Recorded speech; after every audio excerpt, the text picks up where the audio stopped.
Hello, Tom Levecchia here with the latest edition of the New Theory podcast. I got a good one today. Kinchla, is that how you say it? Nailed it. Guitarist from the one and only Blues Travelers. Kinchla, welcome to New Theory podcast. How are you doing today? Thanks for having me. Life is good. We're all very excited. Well, I'll speak for myself, but I know we all are, because we've been forced to be off the road for the last year for the first time since I've been like 17 years old.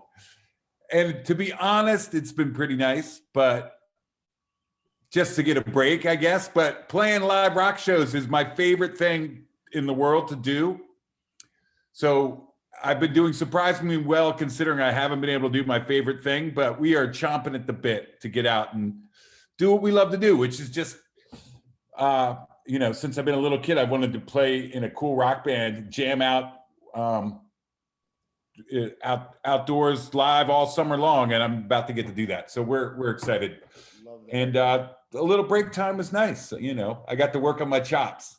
Love it. Congrats on the new CD coming out July 30th. I believe it's called Travelers Blues. Why don't you tell us a little bit about it? Travelers Blues, it's a blues record. As I say, it's the blues record we always wanted to make when we named the band. Initially in high school, the name of the band was Blues Band. And we all of us started out as huge fans of the blues, and we were it was kind of more blues review, but then, we were smoking a lot of pot, and, we had so many varied musical tastes that all came crashing together. And obviously we expanded it and went very far afield from the blues. So of course it's all still blues based, especially with harmonica and soloing, and it's rock and roll, just turned into a rock band, which is great. But we had the opportunity to do this. We had been off for 6 months, and we're like, we should do something. We got all this time, and we were working with this publishing company who had a great blues catalog, and we're like, we should record.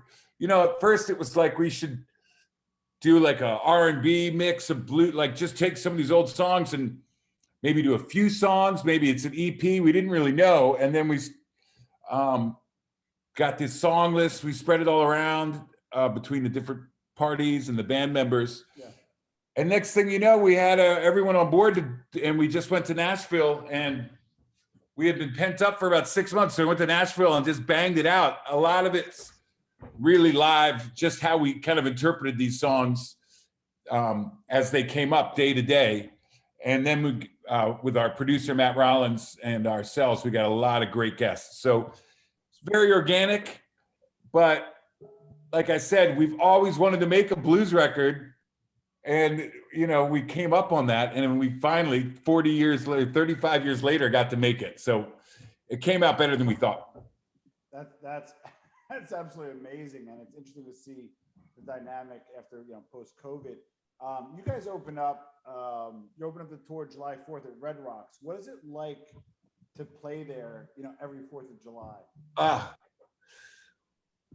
Well, Colorado was, we started out in New York City, the late 80s, and the first place we went off the little Northeast, we were playing all the colleges up there. Yeah.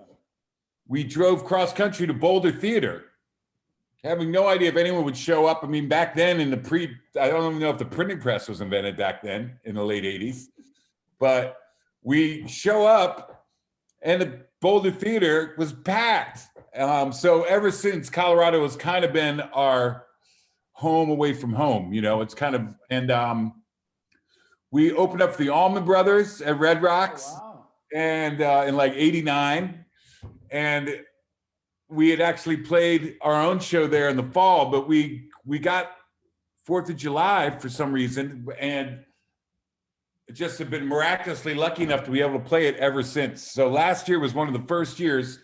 We had a medical reason about 20 years ago. And then last year, because of the global pandemic, the only years in the last like 20, 30 years, in the last 30 years where we haven't had the honor of playing Red Rocks. So, I mean, it's a Colorado people love music. They know how to party, and the venue itself is just miraculous. So you put that all together, and all the history and memories we have there. It's pretty exciting.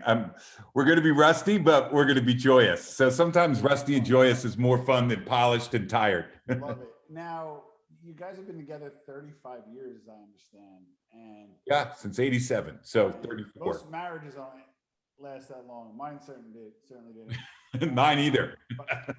But you guys stayed together as a group. What's the secret sauce? What's the magic there? Well, secret sauce is doing stuff like this blues record. We're always trying different crazy shit. Yeah. It's being open to different ideas. You know, we've done like collab albums. We've done albums with outside writers. We've done, you know, go into a garage and just bang out records. Yeah.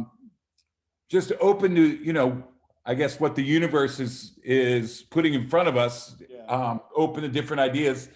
Also, we were a high school band, so we really did grow up together. So, I mean, whatever fights we get into or disagreements, we kind of always know, like a family, we're gonna bring it back around, you know. But honestly, I think the live playing was always what our dream was, and what really we look forward to as much as anything. And that's always changing and evolving. And, you know, every time you go up and do a live gig, it's a little different. And that just keeps us keeps us engaged. You know, I don't know how else to say it, but it's a lot of variables and luck. I mean, we've lost some people along the way, unfortunately, but the spirits stayed. So we just, as I say, the longer I do it, the more I like it. Now, you are an excellent guitarist, and you're working with one of the best harmonica guys in the game, John Popper. As a guitarist, right? I know nothing about music, but I can't imagine there's a special set of challenges and opportunities playing guitarist against the harmonica. Can you walk me through that a little bit? Yeah, I mean, John's a singular talent, amazing singer, and obviously a virtuoso soloist. I mean, a guy just oozes music, and it's very natural. Yeah. Something Bill Graham taught me, because Bill Graham was our manager. I'm name dropping, but what the fuck, it's Bill Graham, and I'm into it. He told me long ago when he came and saw us in a little bar in New York when he was thinking of managing us, probably in 88, 89. He says, Chandler, John, he's special.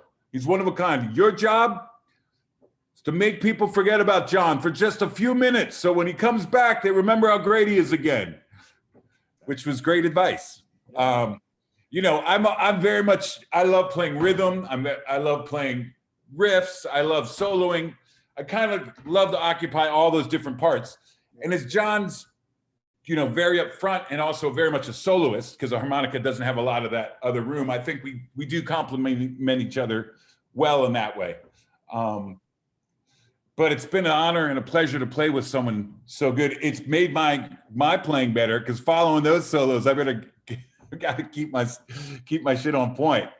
So, you know, it's a blessing to have someone that talented, and you know, it's a challenge as well. But we get along really well, and like I said, we grew up together. So there's plenty of room for disagreement and support. You know, it's a pretty full-blooded relationship. Nice. And then you know, kind of newer trend in music, well, part of COVID, but was experiential. Like you go to a place and you're kind of part of the show and that kind of stuff. And as I understand, you guys have been pretty good about, I think Tad throws out picks, you guys throw stuff out, John will throw out his harmonica out to the crowd. Sure. I think your drummer throw out drumsticks. So you guys always been kind of doing that by really giving a great experience and connection to your fan. And to give you guys a compliment, because I'm a fan by proxy, one of my best friends is a fan.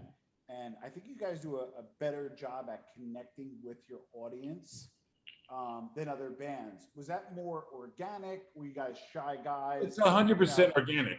Yeah. I mean, playing live started like in the Lower East Side of New York, where there are all these little bars, all these great musicians and different bands we looked up to. And we would all sit in with each other, and the crowd was part of the night, and you know, it was all very blended. So we're very comfortable with that. And I guess when we took it out to more theaters or on the road, the fans are always such a huge part of what makes a show work. So getting them in and engaging them and making them vested in the show is a huge part of the whole thing coming off. So, we feel it's kind of in our best interest, everyone's best interest, to keep the doors open. And we've been doing it a long time. So I think it comes kind of very naturally with us at this point to get the fans vested. Yeah. I'm sure there's plenty of bands that play live a lot, but back in the day, just touring and playing live was all that you had. There wasn't a lot of other ways to reach people. Yeah. And that's all we did coming up. And so we kind of come from that school. Love it. Now, this is a planted question, but Sweet Pain is an awesome song for your fans. Why don't you play that as much as Run Around or Hook? Well, Run Around a Hook is for obvious reasons. We don't want to be the band that, we do have a large chunk of fans that come for all the songs, but there's also a large chunk, and especially if it's a more of a festival kind of mixed crowd. But you got to play the hits. We don't want to be the band that someone comes to the concert like they didn't play their hits. And we try to change the feel up a little bit, nightly. It feels different to us, though. I'm sure as a fan, if you saw it many nights in a row, it'd be hard to tell. The idea is that the feel's always changing a little bit.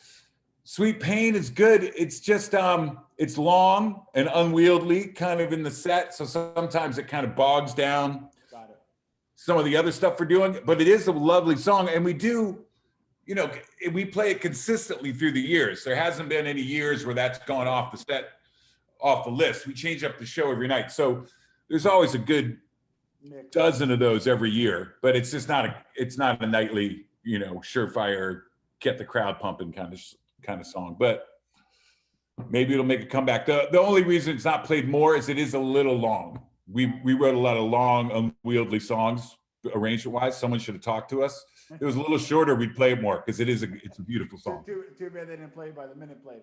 All right, so I don't know if it needed all 5 verses. Yeah, got it.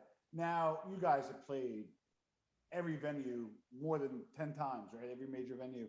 What's your favorite and why? Because you guys been around a minute. Well, as we were talking about before, of course, Red Rocks is got to be the favorite. And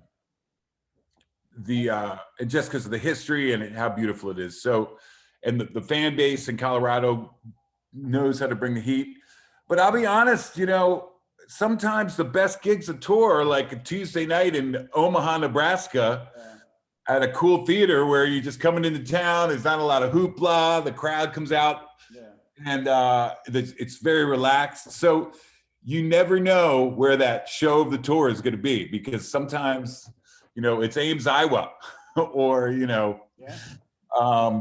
for some reason, Midwest rocks too. So, but, as a standalone place, it's got to be Red Rocks. Now, you, the Horde Festival, you guys came up with it. Is there any chance for coming back? We bandied around that idea. At the time, it was us, Fish, Widespread, the Spin Doctors, Bela Fleck was on that, in the Aquarium Rescue Unit. We were all seeing each other at these little venues in the late 80s, early like 1990. We would see each other and play in different incarnations all along the East Coast. Yeah. And we were like, for the summer, we didn't want to be indoors. So we were like, let's put it all together. Maybe we can get some of these amphitheaters. Oh, wow. And it really turned into something really cool. Special, yeah. So we've tried on various ways to kind of put it together. There's just it's just such a lot of work. So we'll just have to wait for the fates to align to make it, to bring it back together. The ideas come up. There is talk about doing a documentary about that whole era, which I think would be really cool because it does touch on so many amazing bands that we were lucky enough to play with and get on there. Now, I'm from Jersey. I'm a Jersey guy. And, home of the brave. You guys are from Princeton.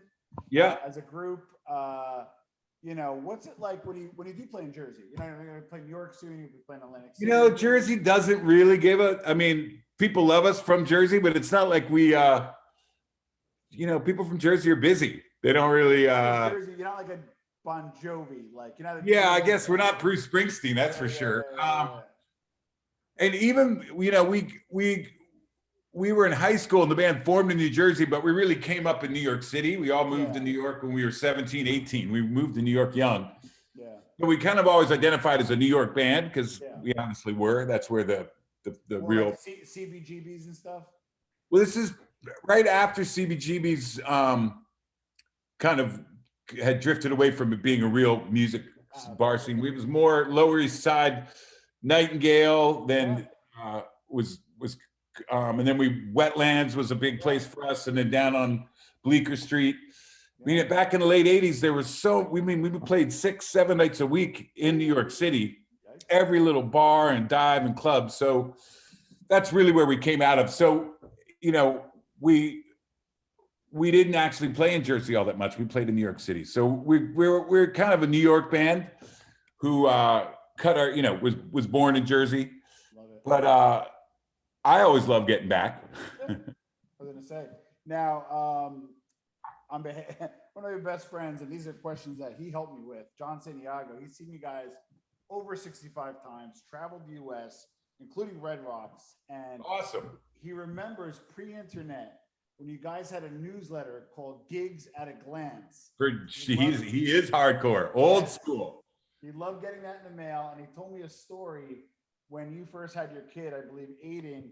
He had a bib made with his name on it, embroidered, and sent it to Gina, who hopefully got it sent over. No, Gina did get that to me. Full disclosure, you mentioned the bib before, so I'm not acting surprised. I'm not good at the. Oh my God, the bib! I totally remember. But yes, he wore that bib and got like split pea and carrot all over that thing. But I love it. I mean, those are the sweetest things when fans do that. And Gigs at a Glance, I still have a trunk full of all these.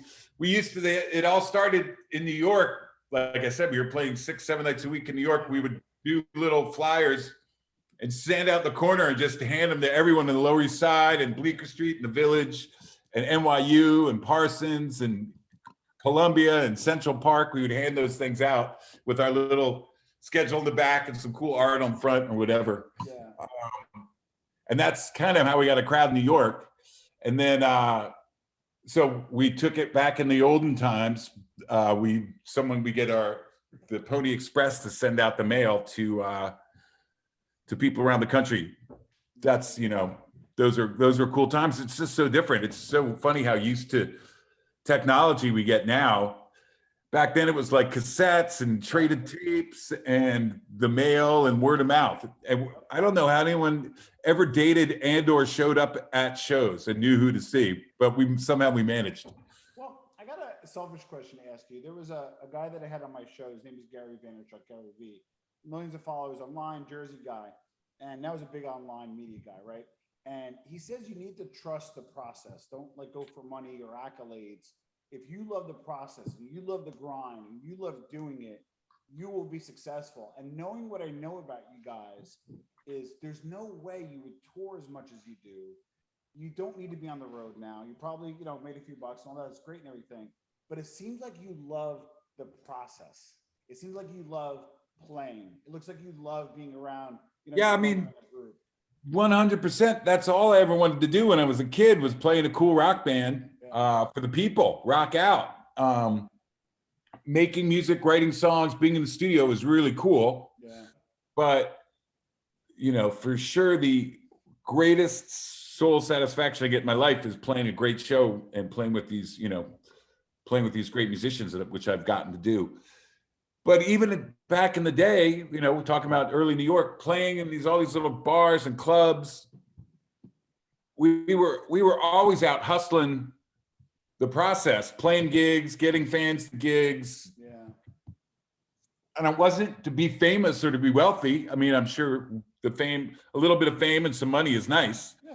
Lord knows. But the meat and potatoes was just that, having that experience of the gigs. Yeah. And you needed crowds for that. And to this day, it's still the meat and potatoes of what I enjoy most about this gig. And I know, I can speak for all of us with that. Yeah. Now, my last question, and we'll plug the tour and show again, is from the business perspective, right? Like the game changed. You mentioned a new publisher, that kind of stuff. Back in the day, you would have a bigger label and they would take care of everything, but they also took a lot of the money. Now, like you can do more stuff direct, do social media, appearances. Sure. From the business perspective, if you could share, how have you guys pivoted a little bit or changed a little bit in this newer environment with technology and that kind of stuff? Well, the nice thing is, you have to be open to working with lots of different partners. There's a lot of ways, and creating music now is more of a profile thing. The chances of you selling enough actual music to make a lot of money is not very likely. Correct. So you want to have a good partner and the nice thing about technology is you can make records for a lot cheaper than we did back in the day, where we needed big studio rooms and tape machines, and you needed to manufacture all the product and ship it out to record stores. All that was very cost and time consuming. Yeah. So you're a lot more flexible now. But to do a cool project, it's more just to keep a profile and identity alive. So the live shows are good. So there's other opportunities. You get placement in movies and for advertising. As far as the financial side of things, those are the things that are probably going to make you money. The art is for your own satisfaction, to create something new and to create kind of a profile. So it's kind of a holistic thing. It's not like back in the day, it's like you made a video, shopped a single, tried to sell a bunch of records. That was the financial model. Now it's got to be a lot more things. So it's kind of cool because it's more organic now in some ways. But you have to be a little more flexible. You have to be open to a lot of different ways of doing it. It's not one way like there used to be. God bless. Well, Chan Kinchla, Blues Travelers, July 30th, Travelers Blues. We'll put a link to the tour and we'll put a link to the record, and I'll have you close out with the parting words, maybe of advice, shout out to fans, or just however you want to close out. We'll have you close it out, Chen.